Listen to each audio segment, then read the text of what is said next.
Weekly Wheaties 2453, Uncanny Valley AI Headlines Picks of the Year. Unmasking AI, the journey through the uncanny valley. If the last few years haven't been an example of how far AI has come, 2025 will move the needle even more. I've talked earlier this year about what can AI really do in regard to text, audio, images, and video. And since then, they have improved more and more. The text output is better, the audio sounds clearer and realistic, the images can now incorporate text much better, and the video is scary realistic. And I can guarantee you've been tricked by AI video on social media in the last few months. Which leads me to share something called the Uncanny Valley. If you click the link to visit the Wikipedia page, you'll see the graph with the valley on the right side.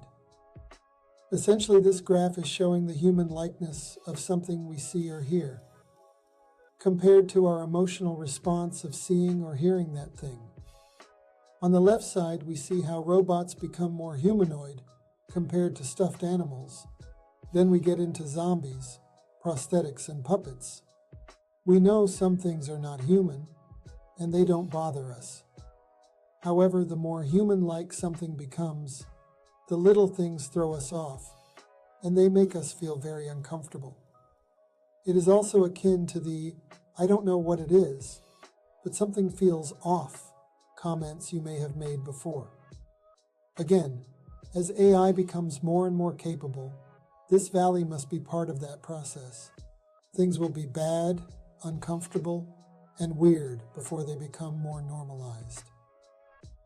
You may have seen the AI pictures and videos of people with more than the normal number of fingers, limbs appearing and disappearing, and many more non-normal effects.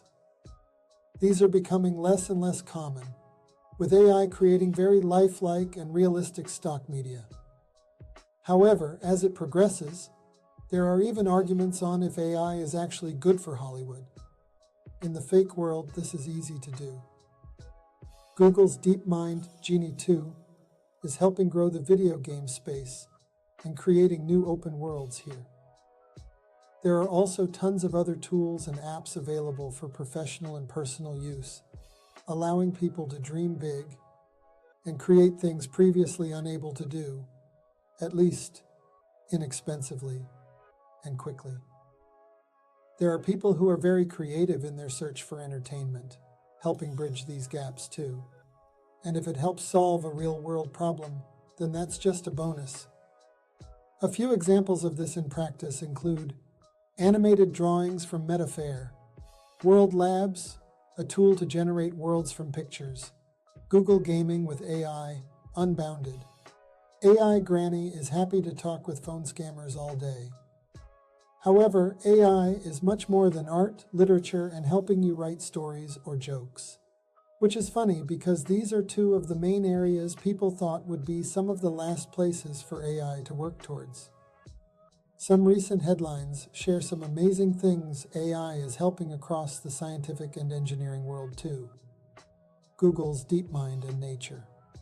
Com are tackling weather forecasting with great performance. AI decodes the calls of the wild. Side note here, check out the Cornell Lab app, Merlin Bird ID, to help figure out what birds are making noises in your backyard. The UC Berkeley project ranking AIs. As fast as computers are, Moore's Law is still working strong. Google CEO says over 25% of new Google code is generated by AI. Read how hallucinatory AI helps science dream up big breakthroughs. However, what if you want to use AI and are not sure where to start through all the fuss? Well, I created a site for just that if you missed it in a past newsletter. Keep it on the download includes softwares and apps for just about anything. Not all are AI affiliated. And if something is missing, please let me know. For other searches, the Neuron shares their top AI tools for business, along with another comprehensive directory of AI agents I found. You should at least start with some sort of chatbot. There are a few major players here, and they all are trained on their own model. Think of them like the difference between Google, Bing, and Yahoo search engines. You can basically get the same information from them, it will be ordered and look different, but it's still a search engine. Well, all chatbots basically do the same thing. They are a much more advanced version of Siri or Google you use on your phone, with the exception that they will find or create an answer. You will never have to hear the "I'm sorry, I can't help with that," unless it's something illegal or out of their moral or ethical standards. After searching and finding a tool, how to then use it? There's no limit, essentially, as AI can literally generate new things.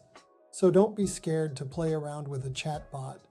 You could type into it what you do for a living or hobbies you have, give it some examples or use cases of any of your projects or tasks, and simply ask, how could AI help with anything mentioned above? You may be surprised. A few places you could start may include writing emails or code, analyzing or checking content for grammar, marketing ideas, comparing information, transcriptions and summarizations, and much, much more. All that said, two finance-wise guys, Jeffrey Funk and Gary Smith, believe there is an AI bubble about to pop. They argue too much of AI is free, trying to attract users, along with the exponential growth in costs, all while delaying profits. I'm not sure that's the case, but they make a good argument. I have always said AI won't replace people. AI will just replace people who are not using AI. The faster you are to adopt and integrate AI, the more difficult it will be to replace you. Try different tools out and experiment a bit. Ask questions and share what you've found. Do an online search for AI prompting and see what tips and tricks you can find. Just keep in mind, the prompting is very important, but it also may change as these LLMs are updated. In case you missed it, AI updates. As 2025 draws near, Forbes shares their predictions on how AI will be used more and more.